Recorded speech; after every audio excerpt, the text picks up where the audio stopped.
Hello. ഒരു നാട്ടിലെല്ലാവരും ഒന്നിച്ചിരുന്ന് നല്ല ചക്കയും ചിക്കനൊക്കെ ഉണ്ടാക്കുക, എന്നിട്ട് ഒന്നിച്ചിരുന്ന് കഴിക്കുക. ഒരു സിനിമാ സീനല്ല ഞാനിപ്പോ ഇവിടെ പറഞ്ഞത്. നമ്മുടെ കാസർഗോഡ് കാലിക്കടവ് കഴിഞ്ഞ ദിവസം ഇങ്ങനെ ഒരു സംഭവം നടന്നിട്ടുണ്ടായിരുന്നു. എന്താ കാര്യം എന്നറിയുന്നതിന് മുമ്പ് അതിന്റെ കുറച്ച് കാഴ്ചകളൊക്കെ ഒന്ന് കണ്ടിട്ട് വരാം.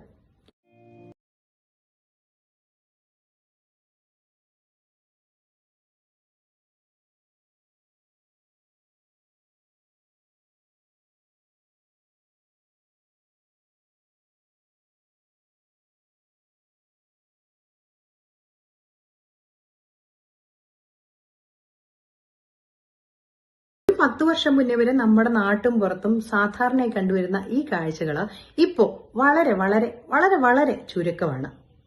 അതിനുള്ള പ്രധാന കാരണമായിട്ട് എനിക്ക് തോന്നിയത് കളിസ്ഥലങ്ങളുടെ അഭാവമാണ്. പണ്ട് ഒരു ദിവസം അവധി കിട്ടുമ്പോൾ നേരം വെളുക്കുന്നതിന് മുമ്പേ എഴുന്നേറ്റ ഉടനെ കളിക്കാൻ പോകുന്ന ഒരു ചൈൽഡ്ഹുഡ് മെമ്മറി നമുക്ക് എല്ലാവർക്കും ഉണ്ടാകും. അവിടെ ചെല്ലുമ്പോൾ ഒരൊറ്റ ഗ്രൗണ്ടേ ഉണ്ടാവുള്ളൂ, പലതരത്തിലുള്ള ആളുകൾ ഉണ്ടാവും. ചെറിയ ആളുകൾ, വലിയ ആൾക്കാർ, അങ്ങനെ പല ആൾക്കാരും ക്രിക്കറ്റ് കളിക്കുന്നു, ഫുട്ബോൾ കളിക്കുന്നു, വെറുതെ ഇരിക്കുന്നു, വർത്താനം പറയുന്നു, ഒന്നും പറയണ്ട. നല്ലൊരു കൂട്ടായ്മ അന്ന് നിലനിന്നിരുന്നു. കാസർഗോഡ് കാലിക്കടവ് ചൂരിക്കുവൽ ദേശം ആർട്സ് ആൻഡ് സ്പോർട്സ് ക്ലബ്ബും വനിതാവേദിയും തീരുമാനിച്ചു, അങ്ങനെ പറ്റത്തില്ല, നമ്മുടെ കുട്ടികളും കളിച്ച് തന്നെ വളരണം, അവര് ഫുട്ബോളും ക്രിക്കറ്റും എല്ലാം കളിക്കണം, അങ്ങനെ അവർക്ക് കളിസ്ഥലം വേണം.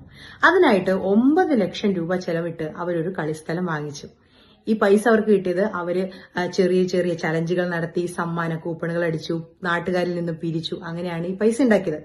സോ ഈ സ്ഥലം വാങ്ങിച്ചു. അതിന്റെ സന്തോഷത്തിന് നാട്ടുകാർക്കും സംഘാടകർക്കും അവര് നല്ല ചക്കയും ചിക്കനും ഉണ്ടാക്കി കൊടുത്തു. അതാണ് ഈ കാഴ്ച നമ്മൾ ആദ്യം കണ്ടത്. എന്തായാലും വലിയൊരു അപ്രിസിയേഷൻ അവർക്ക് കൊടുക്കണം. വലിയൊരു തീരുമാനം തന്നെയാണ് അവർ ചെയ്തത്. നമ്മുടെ നാട്ടിലെ കുട്ടികൾ കളിച്ച് തന്നെ വളരണം.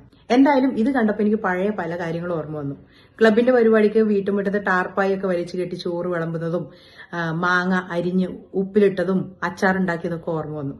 നിങ്ങൾക്കും പല പല ഓർമ്മകൾ വന്നിട്ടുണ്ടാവും അല്ലേ? അതൊക്കെ ഷെയർ ചെയ്യുക. അതുപോലെ തന്നെ ഇവരെ ഒന്ന് അപ്രീഷിയേറ്റ് ചെയ്യാനും മറക്കരുത്.